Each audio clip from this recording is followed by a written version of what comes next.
Hello students, हम लोग बात करते हैं हेलो एल्केन्स और हेलो एरीन्स में इलेक्ट्रोफिलिक सब्स्टिट्यूशन रिएक्शन की। अच्छा, इलेक्ट्रोफिलिक आप लोग जानते होंगे, न्यूक्लियोफिलिक भी मैंने बताया था आपको कि जो पॉजिटिव चार्ज की तरफ अट्रैक्ट होते हैं या जिनके पास लोन पेयर होते हैं वो कहलाते हैं न्यूक्लियोफिलिक। इलेक्ट्रोफिलिक क्या होते हैं? जो निगेटिव चार्ज की तरफ, इलेक्ट्रॉन पे चार्ज क्या होता है? निगेटिव होता है। तो इलेक्ट्रोफिलिक, न्यूक्लियोफिलिक, ये आपको 11th में अच्छे से समझाए गए होंगे। तो हम बात करते हैं इलेक्ट्रोफिलिक सब्स्टिट्यूशन रिएक्शन की। मतलब कोई इलेक्ट्रोफाइल आकर और इनमें से बेंजीन रिंग की बात की जाएगी बेटा। यहाँ पर बेंजीन रिंग में आके किसी हाइड्रोजन को सब्स्टिट्यूट करके उसकी जगह पर बैठ जाते हैं। तो ये समझ लीजिए, मैंने आपको लास्ट में समझाया था कि रेजोनेंस की वजह से जो हेलो एल्केन्स होते हैं, सॉरी हेलो एरीन्स होते हैं, वो ortho and para directing group होते हैं। ठीक है, ortho and para directing group जानते होंगे आप लोग। नहीं पता है तो 11th की बुक से पढ़ लीजिए, जिसमें क्या होता है कि जो इलेक्ट्रोफाइल्स आते हैं वो बेंजीन रिंग में ऑर्थो या पैरा पोजीशन पे आकर हाइड्रोजन को सब्स्टिट्यूट कर खुद लग जाते हैं वहाँ पर। ठीक है, अब कुछ एग्जांपल मैं इनके समझाता हूँ। कुछ इसमें एग्जांपल बहुत अच्छे हैं, जैसे कि फिडलक्राफ्ट रिएक्शन है। फिडलक्राफ्ट में आपको अच्छे से याद करना है बिकॉज नेम रिएक्शन है। तो पहला हम लोग पढ़ते हैं बेटा, यहाँ पर देखिए, तो समझ लीजिए, आपसे बताया था मैंने आपको, जो लोन पेयर होते हैं हेलोजन के वो बेंजीन रिंग में एंटर करते हैं और ऑर्थो पैरा डायरेक्टिंग ग्रुप को, ऑर्थो पैरा पोजीशन को एक्टिवेट कर देते हैं। ठीक है, देखिए साफ दिया हुआ, देखिए यहाँ पे ये आपकी ऑर्थो पोजीशन हो गई, ये आपकी पैरा पोजीशन हो गई। ठीक है, चलिए पहला है हेलोजनेशन। यहाँ पे ध्यान रखिएगा कि आप देख रहे हैं एरो के ऊपर लिखा हुआ है आपका एनहाइड्रस FeCl3, ये जरूर पढ़ लीजिएगा। ठीक है, इनको भूलिएगा मत बेटा। ये भी समझ लीजिए, इस रिएक्शन का जितना इम्पोर्टेंट आपका क्लोरोबेंजीन और Cl2 है, उतना ही इम्पोर्टेंट आपका एनहाइड्रस FeCl3 है, फेरिक क्लोराइड है। ठीक है, एनहाइड्रस, और इसी की प्रेजेंस में ये रिएक्शन होती है। और आप देख सकते हैं यहाँ पर कि ऑर्थो एंड पैरा पोजीशन पर क्लोरीन आकर सब्स्टिट्यूट हो गया।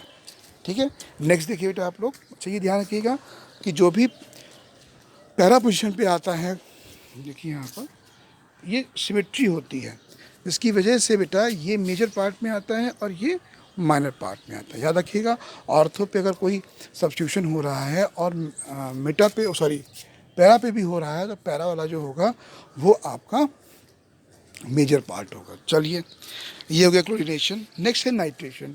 आप ये जानते हो नाइट्रेशन में क्या होता है बेटा? NO2 ग्रुप जो होता है वो आकर हेलो एरीन्स में ऑर्थो एंड पैरा पोजीशन पर आके बैठ जाता है, आप ये देख सकते हैं। सल्फोनेशन में क्या होता है बेटा?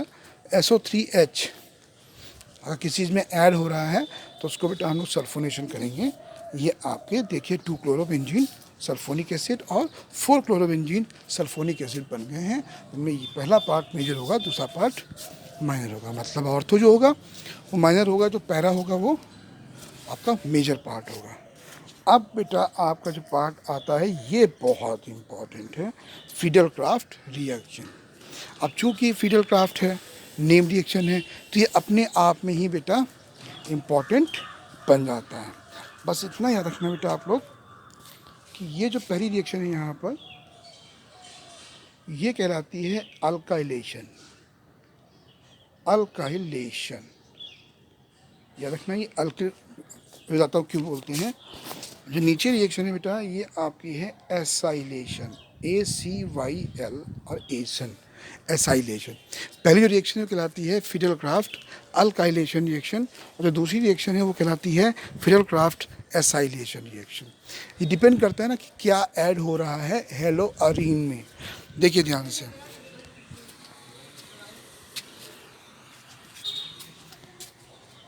इस रिएक्शन में अगर देखिए ध्यान से तो यहाँ पर अल्किल ग्रुप ऐड हो रहा है, देखिए, है ना।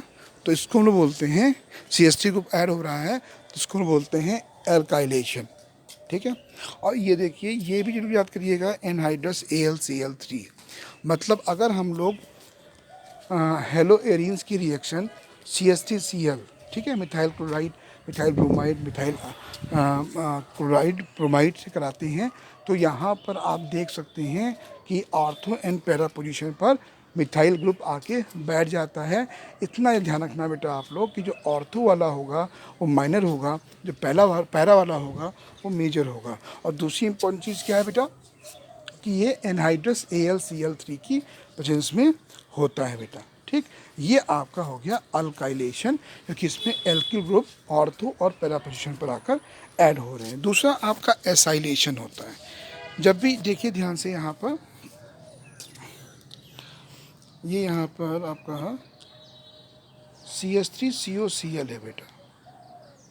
इसमें जो CH3CO पार्ट है बेटा, इसकी वजह से इसको हम लोग एसाइलेशन बोलते हैं। देखिए यहाँ पर CH3CO ऐड हो रहा है यहाँ पर, तो ये एसाइलेशन हो जाएगी।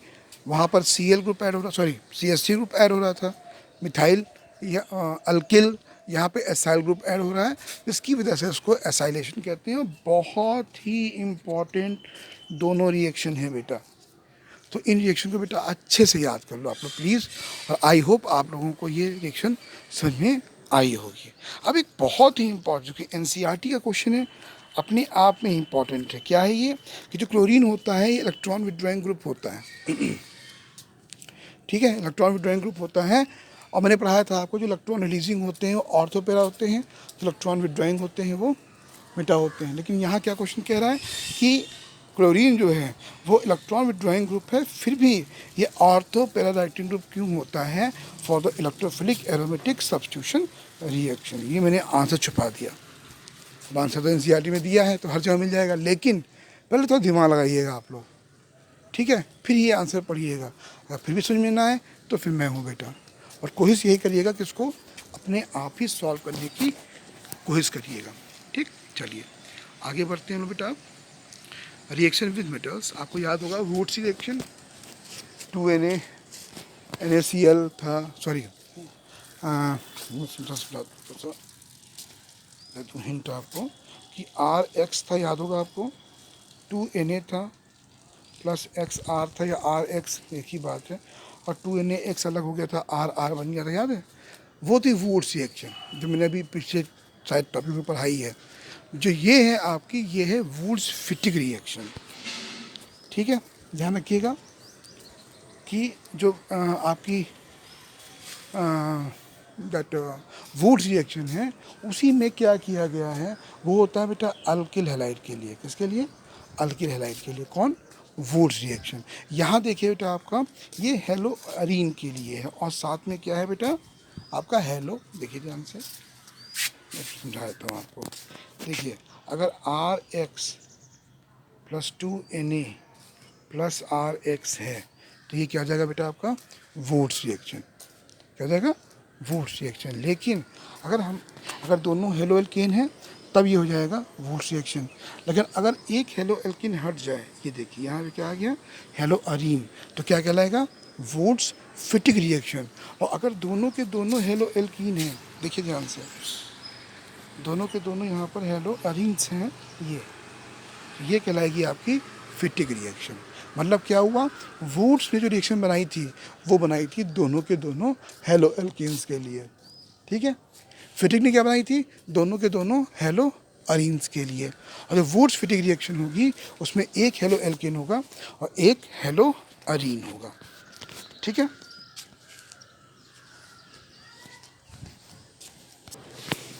तो ये कह सकते हैं कि ये वुड्स और फिटिक रिएक्शन दोनों के कॉम्बिनेशन का यहाँ पर ये रिएक्शन है।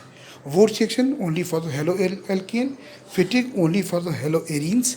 तो वुड फिटिक क्या होगा? It is the combination of Wurtz and Fittig reaction. एक हेलो एल्केन ले लिया, एक हेलो अरीन ले लिया।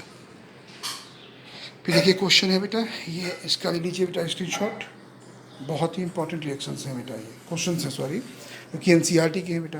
तो NCERT क्वेश्चन तो वैसे भी इंपॉर्टेंट होते हैं बेटा। ठीक है, इनको पढ़ने की कोशिश करिएगा। उसके बाद इतना ही टॉपिक है ये अपना CBSE ने रिमूव कर दिया है। तो इस तरीके से आपका ये चैप्टर भी कंप्लीट होता है। और इसके जो भी NCERT क्वेश्चंस हैं मैं भेजता हूँ, उसको बेटा आप लोग सॉल्व करिएगा और अच्छे से पढ़ाई करिएगा। ओके, चलिए। और 15 से स्कूल खुल रहा है तो बेटा आप लोगों को हम लाइव ना पढ़ा के मतलब वैसे लाइव पढ़ाएंगे, ठीक है। चलिए, thank you, have a good day.